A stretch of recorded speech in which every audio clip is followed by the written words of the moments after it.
কাম এবং প্রেমের মধ্যে কি তফাৎ বা কি অন্তর, বা কামেরই বা লক্ষণ কি, প্রেমেরই বা লক্ষণ কি?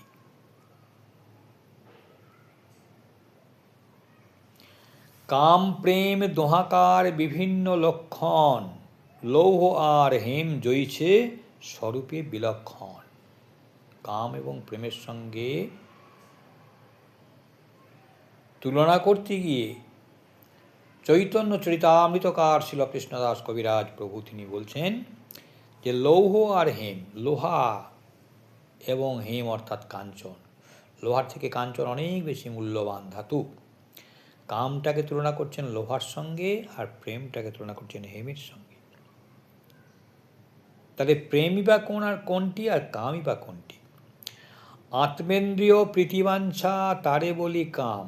আত্মেন্দ্রিয় প্রীতিবাঞ্ছা মানে নিজের ইন্দ্রিয়ের প্রীতিবাঞ্ছা, তাকে বলছে কাম। আর কৃষ্ণেন্দ্রিয় প্রীতি ইচ্ছা ধরে প্রেম নাম। আমার নিজের ইন্দ্রিয় সুখের বাসনায় যদি আমি গোবিন্দের সঙ্গে দর্শন করতে যাই গোবিন্দকে, তাহলে সেটা হচ্ছে কাম।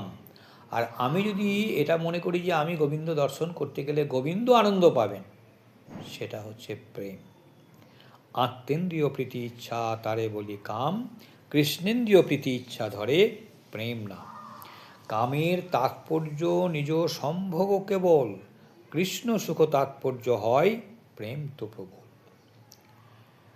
কামের তাৎপর্য হচ্ছে নিজ সম্ভোগ। কাম হচ্ছে কী করে আমি, আমার ইন্দ্রিয় কী করে আনন্দ পাবে, কী করে আমি তার সঙ্গে মিলিত হব, তার সঙ্গে সম্ভোগে যুক্ত হব, তাতে তিনি আনন্দ পাচ্ছেন কি না পাচ্ছেন সেটা আমার দেখার কথা নয়। আমি তো আনন্দ পাচ্ছি, সেইটি হচ্ছে আমার আনন্দ কী করে পাবো, সেটি হচ্ছে কাম। আর কৃষ্ণ সুখ তাৎপর্য হয় প্রেম তো প্রবল। আর আমার গোবিন্দের সঙ্গে মিলিত হলে আমার গোবিন্দ আনন্দ পাবেন। আমি যদি সুন্দরভাবে সুসজ্জিত হয়ে গোবিন্দ দর্শনে যাই, তাহলে গোবিন্দ আমাকে দেখে আনন্দ পাবেন। এই গোবিন্দের আনন্দটাই হচ্ছে গোপিকাদের একমাত্র উপজীব্য, এবং এই জন্য এটিকে বলা হচ্ছে প্রেম। অর্থাৎ আত্মেন্দ্রিয় প্রীতিবাঞ্ছার লেশ মাত্র গোপিকাদের মধ্যে নেই। কেমন তাদের অবস্থা?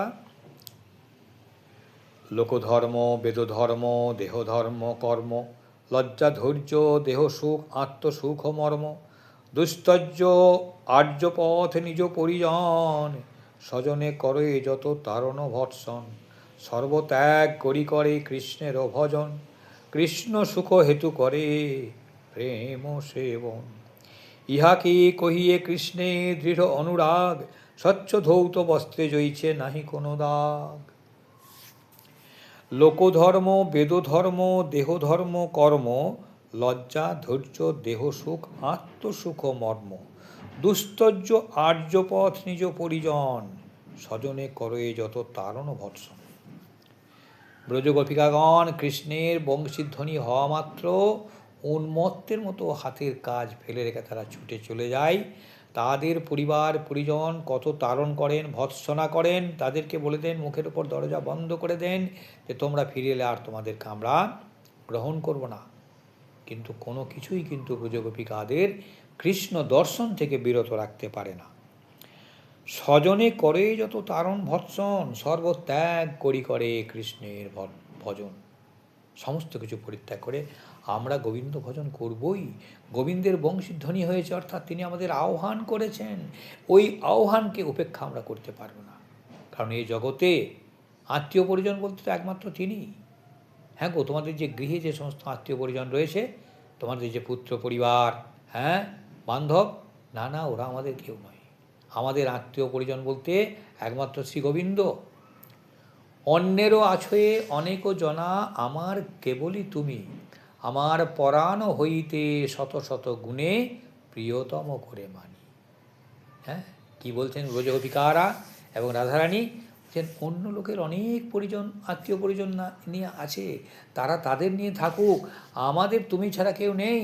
অন্যেরও আছয়ে অনেক জনা, আমার কেবলই তুমি, আমার পরাণ হইতে শত শত গুণে প্রিয়তম করে মানি। আমি তোমায় বড় ভালোবাসি হে, ওহে আমার পরাণ বধূ, আমি তোমায় বড় ভালোবাসি হে, তুমি ছাড়া এ ত্রিভুবনে আর আমার কেউ নাই হে, ওহে আমার প্রাণের সখা, বলি আরে আমার কেউ নাই হে। সর্বত্যাগ করি করে কৃষ্ণেরও ভজন, কৃষ্ণ সুখ হেতু করে প্রেম ও সেবন, ইহাকে কহিয়ে কৃষ্ণের দৃঢ় অনুরাগ, স্বচ্ছ ধৌত বস্ত্রে জয়ছে নাহি কোনো দাগ। একটা সুন্দর পরিষ্কার সাদা কাপড়, সেখানে যেমন কোনো দাগ থাকে না, সেরকম ব্রজগোপিকাদের অন্তরে কামনার লেশ মাত্র নেই। অতএব কাম প্রেমে বহুত অন্তর, কাম অন্ধতম প্রেম নির্মল ভাস্কর। কাম হচ্ছে অন্ধকার, আর প্রেম হচ্ছে উজ্জ্বল সূর্যের মতো। হ্যাঁ,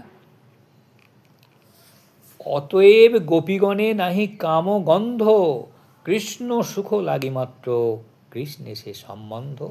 তারা যে গোবিন্দের কাছে ছুটে চলে যায়, গোবিন্দের আহ্বান তারা উপেক্ষা করতে পারে না, এটি একমাত্র তাদের মধ্যে অপূর্ব নির্মল কৃষ্ণ প্রেম রয়েছে,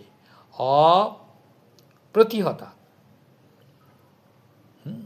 একনিষ্ঠ ভক্তি এবং প্রেম। যত্তে সুজাত চরণাম্বরোহং স্তনেষু ভীতাসনৈ প্রিয় দধিমহি কর্কশেষু, তেনাটবি মটসি তদ্ব্যথতেন কিঞ্চিৎ কূর্পার্ধিভি ভ্রমতি ধীর ভবদায়ুষাং ন। এই শ্লোকটি নেওয়া হয়েছে শ্রীমদ্ ভাগবতম থেকে।